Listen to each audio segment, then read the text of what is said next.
그 은미 선생님의 그 책 발제에 앞서서 이 책에 여기는 올해 그곳에 남아 이 책의 소재이기도 하고 주제이기도 한 이 건축이라는 거를 한번 조금 생각하고 이 책을 읽으면 좀 더 이해가 깊어지지 않을까 그런 생각을 했습니다. 책을 읽으면서 중간쯤 그런 생각을 했어요. 건축에 대해서 조금 알았으면 이 책을 훨씬 더 음미할 수 있었을 건데 그런 아쉬움이 있어서 그래서 은미 선생님한테 얘기했어요. 건축을 먼저 한번 생각해보고 가자고. 그래서 이제 이렇게 했는데 이제 이렇게 자료를 조사하고 하면서 이 건축이라고 하는 화두를 던져준 문수부에 감사드립니다. 먼저. 왜냐하면 사실은 우리는 그냥 기계적으로 타선에 젖어서 그냥 아침에 일어나서 이렇게 살잖아요. 어딘가에 어느 공간에서 공간으로 움직이면서. 근데 그 생각을 해보니 이게 이 어떤 집에 그 공간에 우리가 있다는 게 너무 생각해보니까 너무 중요한 일인 거예요. 그 중요함을 거의 생각 안 하고 살잖아요. 집이라는 것을 한번 생각해보는 굉장한 화두를 만났다. 이런 생각을 하면서 조금 간단하게 준비를 해봤습니다. 이 책에도 그런 표현이 나오는데 건축이라는 게 얼마나 우리 삶에 직결되어 있는지 그런 것을 이제 알게 되는 책이었었는데 우리가 건축 이러면 이제 그 여행을 많이 다니면서 사진을 막 찍어오잖아요. 명진 선생님은 되게 많으시고 저도 조금 있는데 대부분의 여행지 사진은 이제 어떤 그 기념비적인 건물이 많고 그 다음에 뭐 자연, 그 다음에 풍물 이런 것들인데 그 건물을 통하면 설명을 하지 않아도 여기가 어디고 어떤 시대에 지어진 거고 우리 대충 알잖아요. 그게 건축이 우리한테 주는 거 우리가 암묵적인으로 동의하는 것들이 되게 많더라고요. 생각해보니까. 그러면 이제 그 건축이라는 거는 이렇게 쭉 따져서 올라가 보니까 건축은 어디서 시작됐을까를 생각을 해보니까 건축은 벽을 만드는 것에서 시작이 됐다라는 표현을 봤어요. 무릎을 쳤어요. 맞다. 왜냐하면 이제 이 제 발제 중간에도 나오고 우리 책에도 나오는데 사바나 시절에 아무것도 없었을 때 그 인간이 그 원숭이 영장류에서 진화한 인간이 이렇게 자기가 피하는 그런 공간을 짓기 시작한 거 그거가 건축의 프로토타입이다 라는 것까지 생각을 하게 해준 책이었어요. 그래서 건축은 공간을 나누기도 하고 그 속에서 공간을 만들기도 하는 것들이다라는 거를 이제 기본적으로 이해를 하게 됐고 그 다음에 이제 건축은 크게 이제 우리가 말하는 흔히 건축하면 떠올리는 기념비적인 건물들의 대부분 다 서양 건축들인데 서양 건축은 기하학적인 형태의 의존학을 대표하고 있고 동양 건축은 그에 비해서 자연과 인간과의 공간과의 관계 이런 것들에 좀 더 많이 집중하고 있다라는 그런 구분 정도를 할 수 있을 것 같고 이 페이지가 제가 말하고자 하는 제가 느낀 모든 것이 여기 들어있습니다. 건축가라고 하면 아키텍이라고 이제 영어로 말을 하는데 이 아키텍은 아르키라고 하는 그 그리스 감독자라는 뜻이 있다고 하는데 아르키하고 텍톤이라고 하는 기회 이 두 가지 명사가 결합하는 건데 즉 건축가는 뭐냐면 기회를 감독하는 사람인 거예요. 그래서 이 건축가는 그 시대에 주어진 그 건축 자재를 가지고 그 시대가 일반적으로 사용하는 양식을 통해서 나타내고자 하는 사람의 마음을 내도록 하는 사람. 그래서 건축가는 이 공학적인 이과적인 그런 것, 기술적인 것들과 그 다음에 그 주변에서 가용한 자재를 갖다가 쓰는 그런 그 작업적인 것들, 그리고 그 건축을 통해서 표상하고자 하는 것들을 만들어내기 위해서는 굉장히 인문학적인 통찰이 필요한 건데, 이 모든 것들을 버무리는 사람이 바로 건축가라는 점에서 이거 모든 것을 설계하는 사람인 거죠. 그래서 이 책은 그 무라이라고 하는 그 건축가의 그 사람이 건축가로서 살아온 그 모습들을 이해하는데, 이 구도가 저는 굉장히 저절로 이렇게 정리가 되는 그런 모습이어서 공유하고 싶었고요. 이 책에도 그런 표현이 나왔던 것 같은데, 건축가는 이 모든 것들을 다 융합해내는 예술가이면서 장인이면서, 그리고 막 노가다도 해야 되는 그런 직공이면서, 그리고 다른 어떤 분야보다도 굉장히 넓게, 굉장히 넓고 깊게 봐야지만 되는 그런 굉장히 특별한 직업이다라는 그런 표현이 있었던 것 같은데, 이 책을 다 읽을 때쯤에야 비로소 그것에 동의하게 됐습니다, 저는. 네, 그래서 건축이라는 것은 그냥 이렇게 어떤 한 건물을 만드는 사람, 이게 아니구나를 알게 된 그런 시간이었습니다.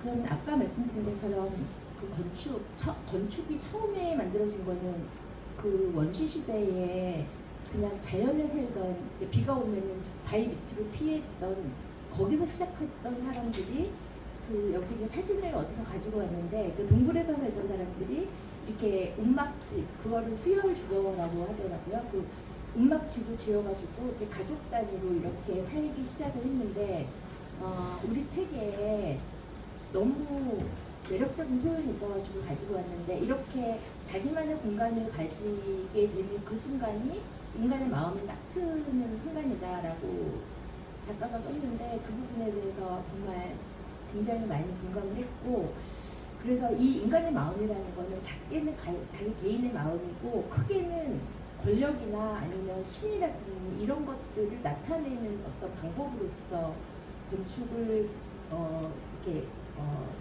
건축이라는 것을 진화시켜 왔던 인간의 역사였던 것 같습니다. 그래서 그 아주 거창한 어떤 그런 것들까지 도달하는 대표적인 예가 왕궁이나 성당, 모스크 이런 건축의 사례라고 보여지고, 그리고 이제 그 역사가 발전하면서 그 건축이라는 것이 굉장히 분명한 진화 또는 변화를 겪게 되는데, 현대에 이르기까지 가장 큰 변화는 그 산업혁명을 거치면서 건축 자재가 굉장히 그 이전하고 달라졌다고 합니다. 왜냐하면 거기서 유리, 콘크리트 이런 게 나왔으니까, 철근 이런 거 그런 게 나왔고, 그 다음에 인간 전반의 삶뿐만이 아니고 그러니까 모든 것을 바꾸는 것, 가장 큰 것이 전쟁이라고 하는데, 건축에서도 마찬가지였고, 왜냐하면 전쟁을 통해서 다 모든 게 다 파괴됐으니까 다시 지어야 됐고, 많은 사람들이 주거를 잃었던 시대였기 때문에 그 옛날처럼 막 장식적인 것에 집중할 수가 없었던 시대였고, 그래서 빨리 효율적으로 대규모의 어떤 주거를 막 공급을 해야 되는 그런 시대적인 요청이 있었고, 그러면서 그 이전에 없었던 공공이라고 하는 분야로 건축이 진화하게 되었다고 합니다. 그래서 이제 짧게 그냥 쭉 이렇게 보자면, 우리가 알고 있는 그 세계적인 건축물들은 이제 이런 스핑크스 피라미드, 아테네 신전, 그런 우리가 그 관광에서 보는 그런 유럽 관광에서 보는 이제 그런 거대한 믿어지지 않는 그런 건축물들이 굉장히 많았고, 이제 이런 것들을 통해서 우리가 그 시대의 어떤 그 사람들이 가장 절실하게 여겼던 거, 그 지배자들의 어떤 윤리 이런 것들을 이렇게 추론해내면서 우리가 역사를 해석해내는 그런 시대가 있었고, 그 다음에 이제 중세, 우리가 보는 가장 화려하고 장식적인 그런 건물들이 중세의 성당과 그리고 귀족들, 왕궁 이런 것들이 헤아릴 수 없이 많이 그 세계유산으로 남아있는 시대를 거쳐서 이제 현대 건축으로 유행을 하는데 이 현대 건축은 이제 비로소 우리가 이 책에 나오는 그 무라이 건축, 무라이 슌스케 이분이 공부를 했던 그 사사하거나 영향을 받았던 그런 사람들의 세계로 들어옵니다. 그 이전에 그 말이 많았던 그 에펠탑은 1889년 만국 박람회 때 세워져서 굉장히 많은 감론율박이 있었고 만국 박람회 끝나면 이제 철거될 예정이었으나 어쨌든 지금 이렇게 올림픽을 통해서 전 세계한테 다시 이렇게 어플이 되는 세계 최고의 구조물인데 이때 철골이 사용된 거예요. 이 철불 구조가 사용됐고 이런 영향들이 그 이어지는 사람이 르코르비지에라는 현대 건축의 아버지라고 합니다. 이 사람은 건축을 공부하지 않았대요.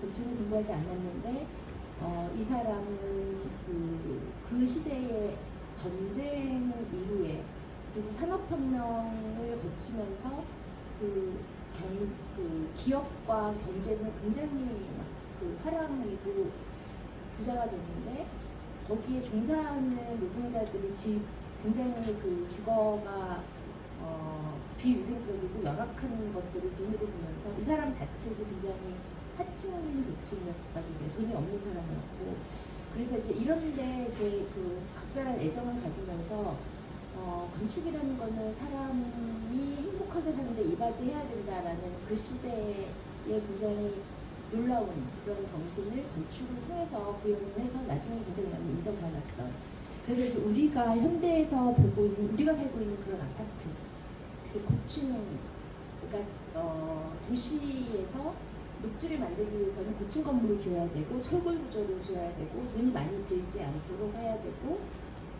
옥상에다가 정원을 만들고 필로티를 만들고 그리고 그 나머지 공간에는 나무를 심고 이런 컨셉을 주창한 사람이 르꼬르비지에라고 합니다. 저도 처음 알았어요.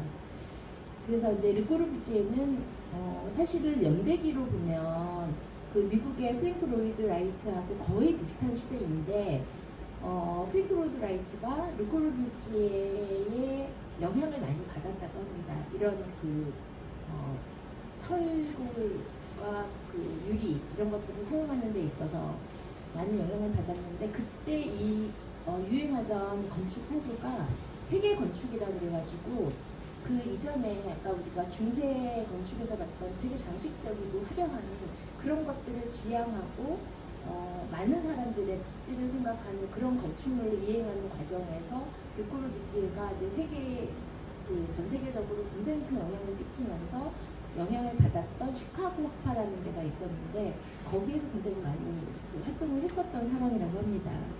그런데 이제 프랭크 로이드 라이트 같은 경우는 한때 전성기를 시카고에서 날리다가 자기는 나이가 들고 그다음에 그 미국의 대공황이 와가지고 더 이상 활동을 시카고에서 못하고 고향이 위스콘신에 와가지고 탈리아신 우리 책에 나오는 탈리아신이라고 하는 작은 건축 학교를 우리 안동이나 그런데 서당처럼 이렇게 시내 건축가들을 양성하는 기숙하면서 그런 학교였었다고 해요.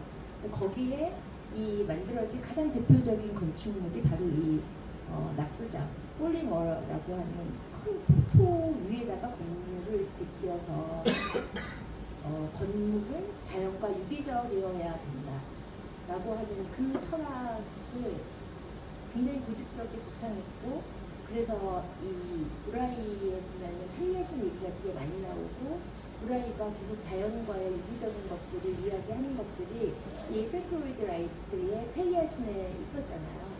그래서 이거를 모르고 책을 읽으면서 아쉬움을 제가 그냥 이렇게 조금 보완을 하려고 했던 것 같습니다. 그리고 책에는 나오지 않지만 이제 이렇게 쭉 건축을 보다 보니 지금 우리 주변에도 되게 많이 있는 노출 콘크리트를 처음으로 창안한 사람이 일본의 안도 다다오인데 이제 이 사람의 건축물 중에서 원주에 가면 있는 뮤지엄 산이라고 가보셨을 건데 저도 거기를 갔을 때 굉장히 충격받았거든요. 아름답기도 하지만 하늘과 빛과 물, 그 자연을 어떻게 이렇게 완벽하게 이렇게 조합을 해낼 수 있는 그 건물이 그럴 수 있다는 것에 정말 너무너무 충격받았던 기억이 있어서 사진을 몇 개 가져왔습니다. 근데 이 사람도 사실은 프랭크 로이드 라이트가 갖고 있는 그런 건축 철학의 어떤 같이 공유하는 사람이 아닌가라고 느낄 정도로 안드레 다우도 그 미니멀리즘, 그 어떤 명상이나 섬을 생각하게 하는 자연을 부각시키고 자연의 아름다움을 부각시키는 건축에 집중을 많이 한 사람이고, 지금 이제 그 현대 사회가 굉장히 어려움을 많이 겪으면서 이런 단순함과 자연이 공존하는 형태에 대해서 사람들이 굉장히 많이 더 공감하는 게 아닌가 그런 생각을 했습니다. 그리고 이제 그러면서 이제 우리는 어떤가 이런 생각까지 하게 됐는데, 우리나라 건축은 그 조선시대에서 일제 이행하고 이런 과정에서 굉장히 아무것도 없는 불모지였고, 그리고 전쟁으로 그나마도 다 없어졌고, 그런데 그 전쟁 직전에 해방과 전쟁 그 사이에 서울대 건축학과를 가고 이랬던 사람들이 천재들이 있었더라고요. 김중업은 이제 그 시대에 르꼬르비지에 프랑스에 유학을 해가지고 르꼬르비지의 제자 그 설계 사무실에서 일을 했었던 사람이고, 이 사람은 이제 공부하고 와서는 우리가 워낙 규모지였기 때문에 아무것도 할 수 없었지만 60년대, 70년대에 그 해외 원조를 통해서 이제 우리도 막 건물을 막 짓기 시작할 때 그때 김중업이나 김수근을 많이 썼대요. 그래서 그 사람들의 건축물이 그래서 많이 남아있게 됐고, 이제 이 사람들은 해외에서 공부를 했지만 한국에 돌아오면서 이제 거기에다가 한국적인 것들을 가미하려고 하는 노력을 굉장히 많이 했고, 그래서 르꼬르비지의 제자의 수제자였던 김중업은 여기가 이제 프랑스 대사관인데 여기에 이제 한옥 건축 지붕의 선 이런 것들을 살린 건축물이 몇 개 있는데, 이런 것들을 서울시 지정 무슨 보존한 프랑스 대사관인가 지금도 있어요.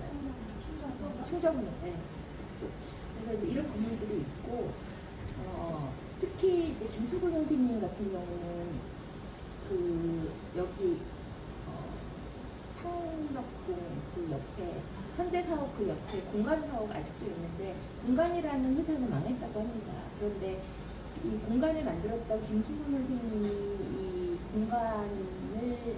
이 사옥을 7년가에 걸쳐서 이렇게 만들고, 그리고 그 옆에 있는 거는 장충동에 있는 경동교인데, 이 각각의 건물들에 투영된 이 사람, 이 건축가로서의 생애 이런 것들을 읽으면서 굉장히 처음으로 알게 된 그런 것들이 되게 많았고, 그래서 공간에 옛날에 거기서 지하에 소극장이 있었는데, 아주 옛날에 그때는 사실 이 공간이 뭔지도 모르고 그냥 갔었던 거라서 전혀 기억이 없고, 이번에 한 번 더 가봤어요.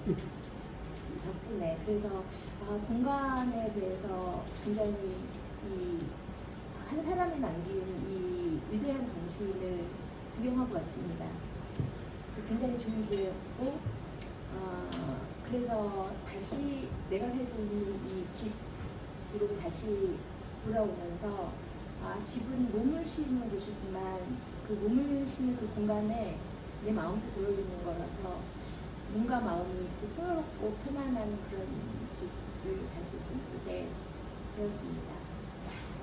감사합니다.